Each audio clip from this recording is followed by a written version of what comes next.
all aboard the hype train. It's go time. Today we're talking all about the new compact Polaroid Go camera and the brand new film type to accompany it. Though this product is bite-sized, this is a massive release from Polaroid and a new direction for the instant film mothership. Go little or go home. Or if you're already home, enjoy the episode comfortably. Get cozy, let's go. The kind of photography that would become part of the human being.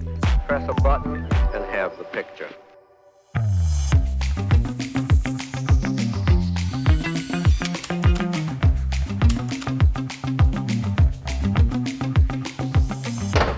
Welcome to In an Instant. My name is Ben, and today we're gonna party like it's 1999 because that was the last time Polaroid introduced a brand new film format to the market until now. Introducing the Polaroid Go and Polaroid Go Film. This is a diminutive featherweight camera that'll have you saying, honey, I shrunk the Polaroid now. Seriously, look at that. I mean, they're best friends, and it's actually really cute. They get along fine. This little baby produces images that are a total width of 2.122 inches, a nice round number, compared to a standard Polaroid that clocks in at 3.5 inches.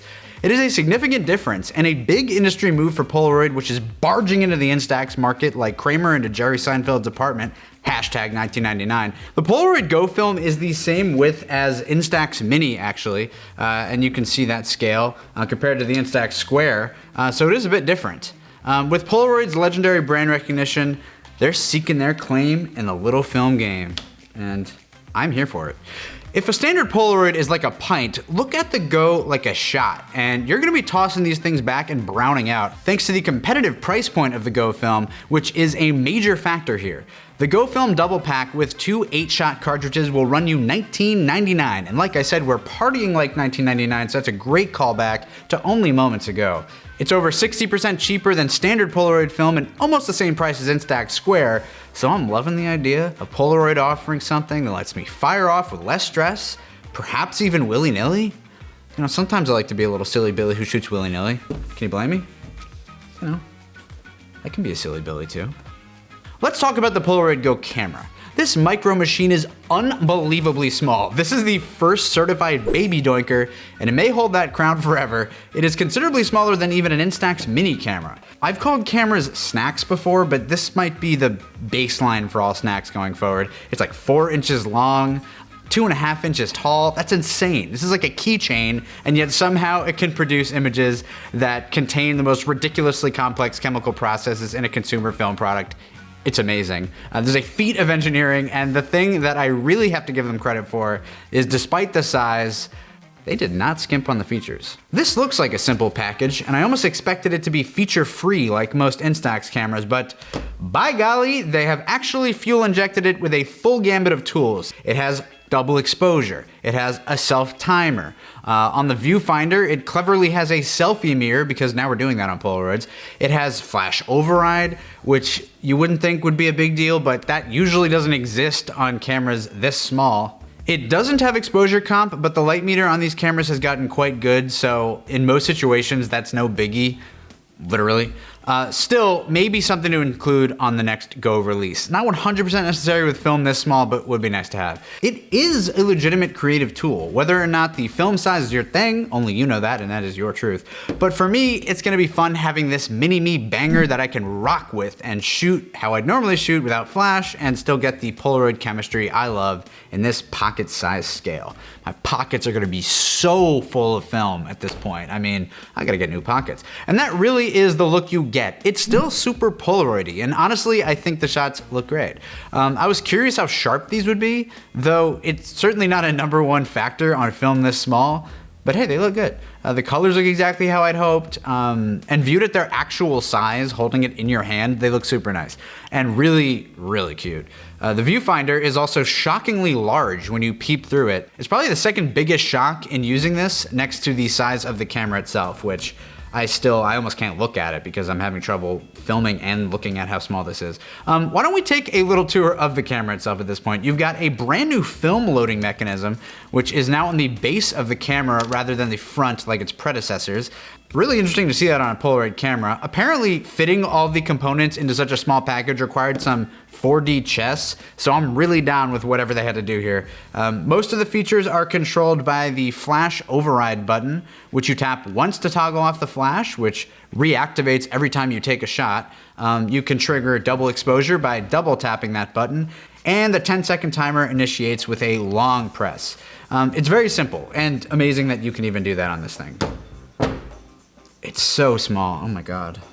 To make everything 10 times cuter, the Go also comes with probably the most adorable stickers ever to bear adhesive, and the film itself also comes with stickers that you can tack on the little sweethearts to put on whatever you want.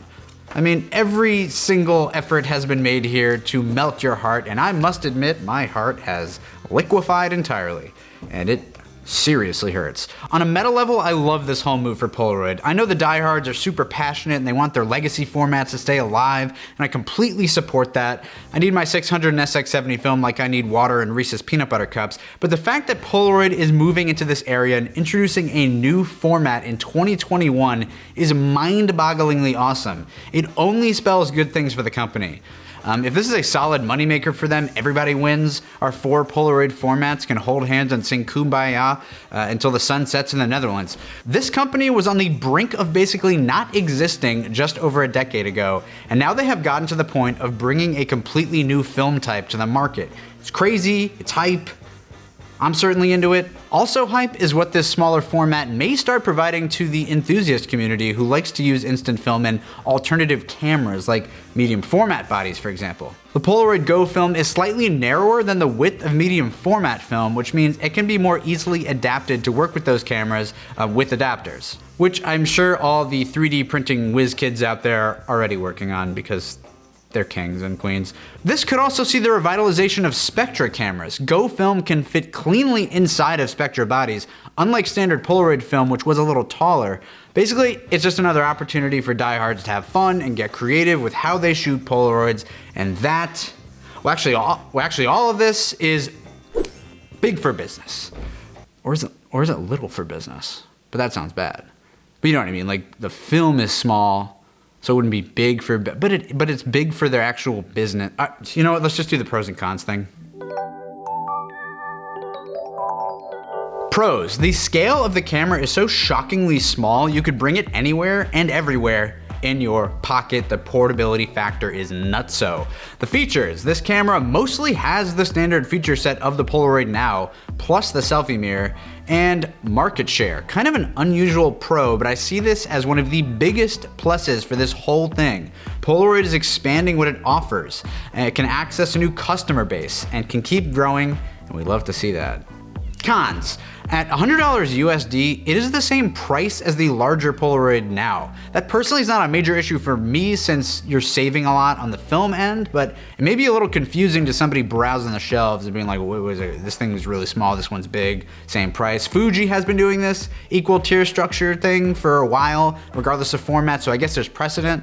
And nomenclature. I don't have an issue with the Polaroid Go name itself, especially for the camera, which fits the direction of the Polaroid Now name, but the fact that the films offered are now called 600 I-Type, SX70 Go, and 8x10 is really all over the place. But I guess they're so different, it's hard to confuse them for one another. I don't know, I guess calling it the Polaroid Itsy Bitsy didn't hit with the focus groups, and we gotta respect the focus groups. The focus groups are way more powerful than we give them credit for. Well, this is a truly historic moment in the long history of Polaroid, and I'm very stoked that we can revel in it together. Thank you for watching in an instant. Go and smash that subscribe button. Stay tuned for more reviews, shoots, breakdowns. Check out the Patreon, and all things instant. Bye.